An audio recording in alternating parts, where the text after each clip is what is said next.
What's up, guys? It's your boy Texas Gamer here, and today we are back once again in another Tiny Sailor Stories video. In today's video, we will be discussing the Edmund Fitzgerald and how it came to be and its infamous end. So without any further ado, let's get right into it.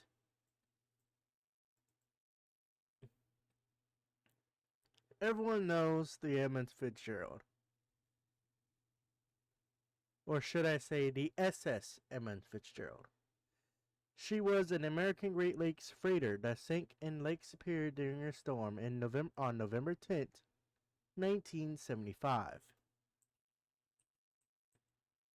With the loss of the entire crew of 29 men. When launched on June 7, 1958, she was the largest ship on the North America's Great Lakes and remains the largest to have sunk there. She was located in deep water on November 14th, 1975, by a U.S. Navy aircraft detecting magnetic anomalies and found soon afterwards to be in two large pieces.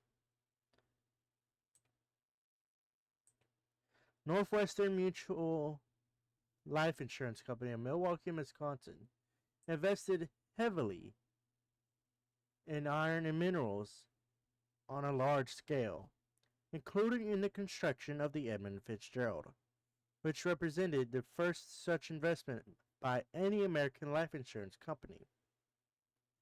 In 1957, they contacted Great Lakes Engineering Works, GLEW, of River Rouge, Michigan, to design and construct a ship within a foot of the maximum length allowed for passage through the soon-to-be-completed St. Lawrence Seaway.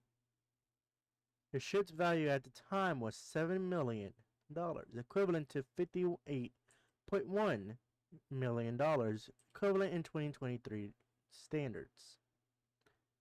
Edmund Fitzgerald was the first Laker built to the maximum St. Lawrence Seaway size.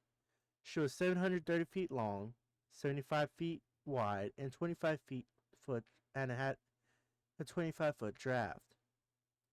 The molded depths, roughly speaking, the vertical weight height of the hull was 39 feet. The hull depth, the inside height of the cargo hold, was 33 feet and 4 inches. GLEW first laid the first keel plate on August 7th that same year. Edmund Fitzgerald left Superior, Wisconsin at 2:15 on the afternoon of November 9th, 1975, under the command of Captain Ernest M. McSorley. She was en route to a steel mill on Zug Island near Detroit, Michigan, with a cargo of 26,116 long tons of taconite or pellets, and soon reached her full speed of 16.3 miles per hour, 14.2 knots, 26.2 kilometers an hour. Around 5 p.m., Edmund Fitzgerald joined a second freighter under the command of Captain Jesse Birney Cooper, Arthur M. Anderson, destined for Gary, Indiana, out of Two Harbors, Minnesota. The weather forecast was not unusual for November, and the National Weather Service predicted that a storm would pass just south of Lake Superior by 7 a.m. on November 10th.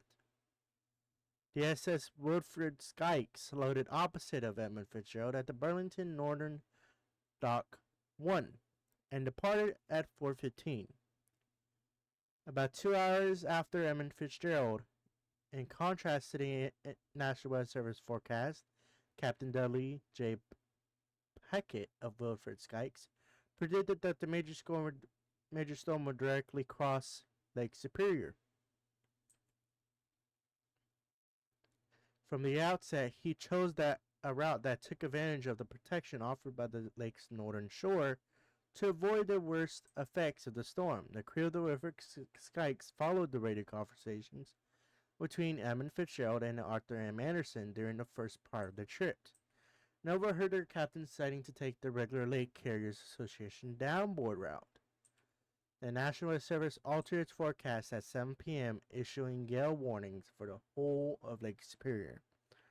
Arthur M. Anderson and Edmund Fitzgerald altered course northward, seeking shelter along the Ontario shore, where they encountered a winter storm at 1 a.m. on November 10th.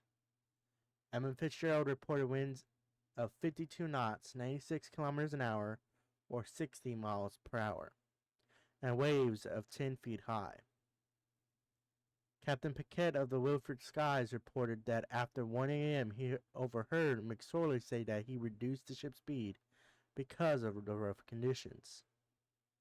Paquette said he was stunned to later hear that McSorley, who was not known for turning aside or slowing down, said that we're going to try to for some leave for Isle Royal. You're walking away from us. Anyway, I can't stay with you. At 2 a.m. on November 10th, the National Weather Service upgraded its gale to storm, forecasting winds 35 to 50 knots, 40 to 58 miles per hour. Until then, Edmund Fitzgerald had followed Arthur M. Anderson, which was traveling at constant 46 miles per hour. But the faster Edmund Fitzgerald pulled ahead at about 3 a.m. As the storm center passed over the ships, they experienced shifting winds, with the wind speeds temporarily dropping as wind directions changed from northeast to south and then northwest. After 1:50 p.m., when Arthur and Anderson logged of winds of 50 knots or 58 miles per hour, winds again picked up rapidly and it began to snow at 2:45 p.m., reducing visibility, and Edmund Fitzgerald lost sight of Arthur Anderson lost sight of Edmund Fitzgerald, which was about 16 miles ahead at the time. Shortly at 3:30 p.m., Captain McSorley radioed Arthur M. Anderson to report that Edmund Fitzgerald was taking on water and had lost 2 vent covers in a fence railing. The vessel had also developed a list. 2 of Edmund Fitzgerald's 6 bill pumps ran continuously to discharge shipped water. McSorley said that that he would slow down his ship so that Arthur Anderson can close the gap between them. Then broadcast shortly afterwards, the U.S. Coast Guard warned all shipping that the Sulaks had been closed, that they should seek safe anchorage. Shortly after 4:10 p.m., McSorley called Arthur M. Anderson again to report a radio failure and asked Arthur M. Anderson to keep track of them. Edmund Fitzgerald, effectively blind, slowed to let Arthur M. Anderson come within a 10-mile gap. 10-mile range, so that they could receive radar guidance from the other ship.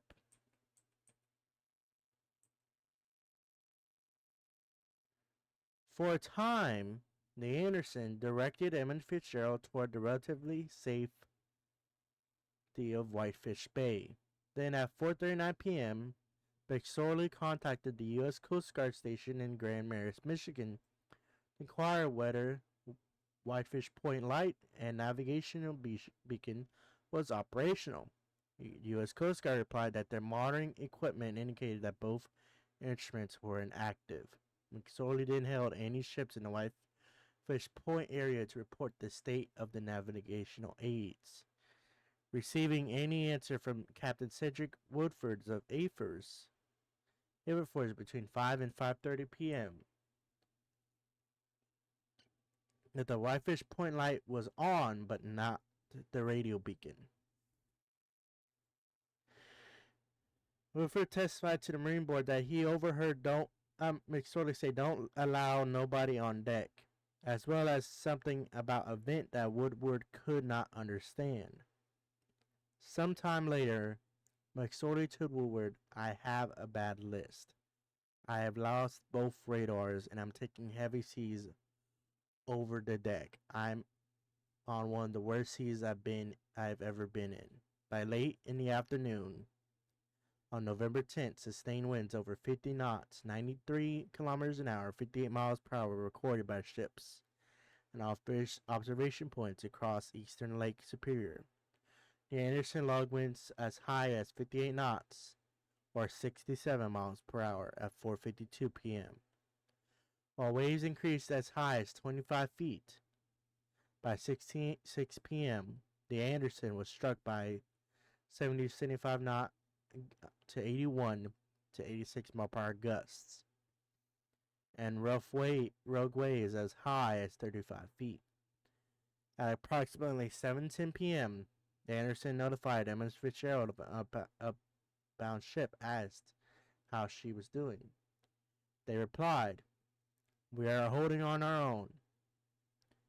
She was never heard from again.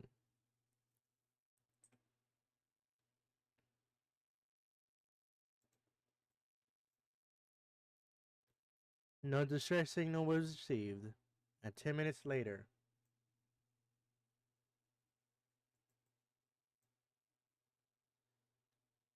the Anderson lost the ability to reach either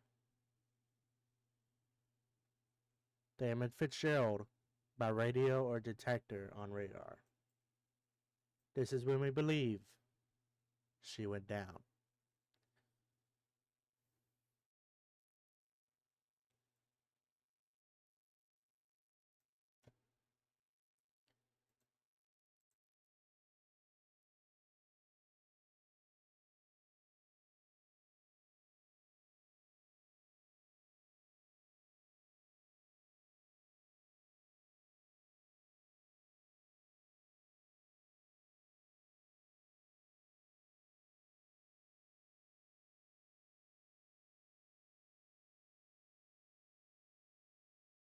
A group of three rogue waves, often called Three Sisters, were reported in the vicinity of Emma Fitzgerald at the time she sank.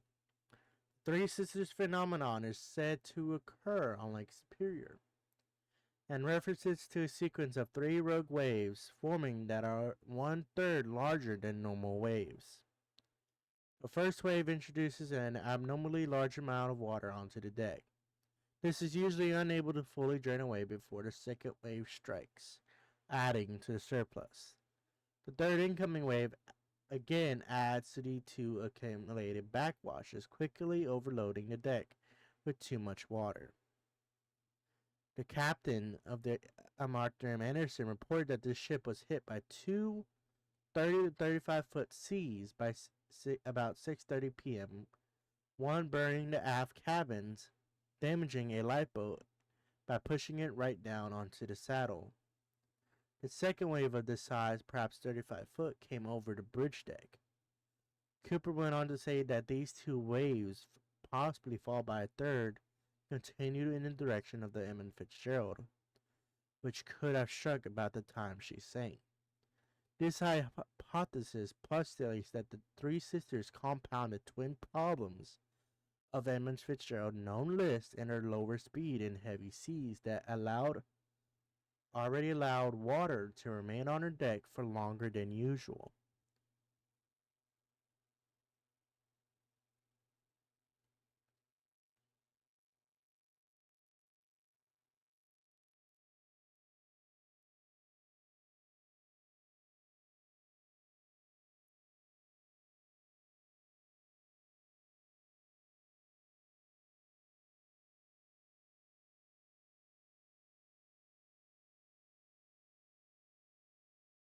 There are many theories surrounding possible reasons that she could have sank, such as waves and weather hypothesis, rogue waves, cargo hold flooding hypothesis, hitting a underground shoal, and grounding, and unknowingly rigged the reef whenever when she was passing Whitefish Point. Structural failure, topside damage. Either way, possible contributing factors could be weather forecasting.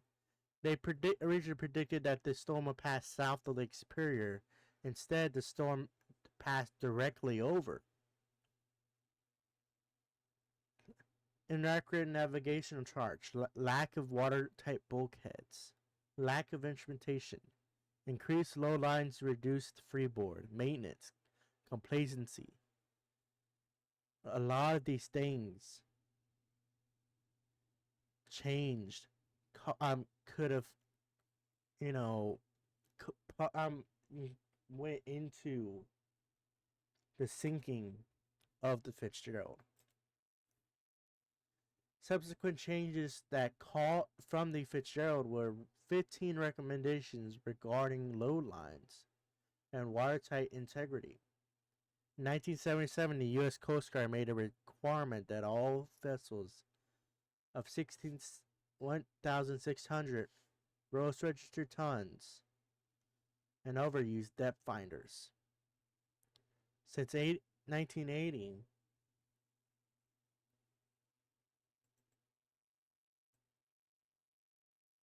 survival suits have been required aboard ships in each member's crew quarters and at customary workstations where strobe lights affixed to life jackets and survival suits. Low-and-sea positioning systems for navigation on Great Lakes was implemented in 1980 and later replaced with Global Positioning Systems (GPS) in the 1990s. Emergency positioning indicating radio beacons are installed on all Great Lakes vessels for immediate accurate location in the event of a disaster. Navigational charts for northeastern Lake Superior were improved for accuracy and greater detail. NOAA revised its method for predicting wave heights. U.S. Coast Guard rescinded 1973 low-line recommendation amendment that permitted reduced freeboard loadings. The U.S. Coast Guard began the annual pre-November inspection program recommended by the NTSB. Coast Guard inspectors now board all U.S. ships during the fall to inspect hatch and vent closures and live inspecting equipment.